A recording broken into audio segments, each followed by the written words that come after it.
All right, guys, so this is another cardiac room orientation video. We're going to talk about how to set up an intubation box. You always want one setup at the beginning of your shift. You come in, you set up one box. Don't set up four. Don't set up none. Just set up one. Here's how it's done. So you're going to be winding up, coming in on the draws. So you're going to rip off this white tag, but you're going to keep it. I'll show you why in just a minute. And you pop open the box.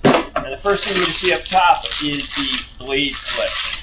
You actually want to test these because oftentimes the bulbs are screwed up or the batteries are dead, so never trust them. So I always set up my Mac 4 and my Mac 3. I don't bother with a straight blade. I don't think you guys should be using straight blades. You see that? That bulb's dead. Now you can either send the whole box down or you can play. It's up to you. But if you had to do that during a real intubation, you'd be hosed. All right, so now we're good. We got a Mac 3 and Mac 4 set up. You're going to confirm that your qualitative Untitled CO2 is there. Open this bad boy up. You got your oral airways. You got a syringe over there. You can open that up. I'll show you why. And we set up 8.0 tubes. That's the size you want to set up. Grab one of those. Open up just the top.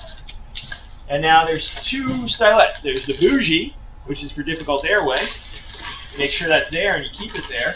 And you grab your stylet. You're going to open up that bad boy. And now we're going to stylet our 8.0. And you go until it's almost at the end, but not protruding. So just like that. And then you bend it over.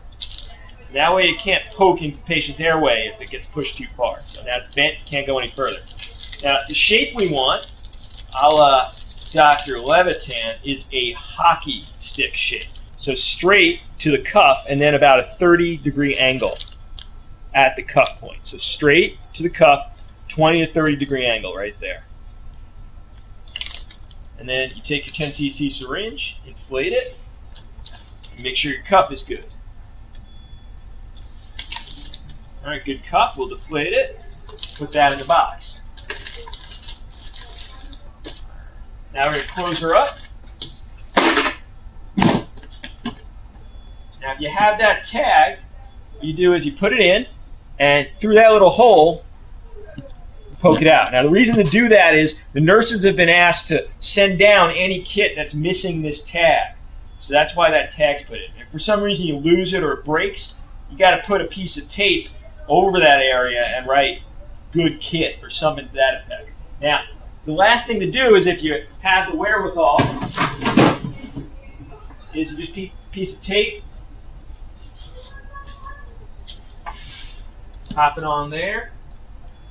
I like to put my initials and the date, and that way we know when this one was done. Now that kit's all set for when you need to tube a patient. When you tube them, you send this kit back down to Central Sterile, and you prepare one more kit for your next patient. All right?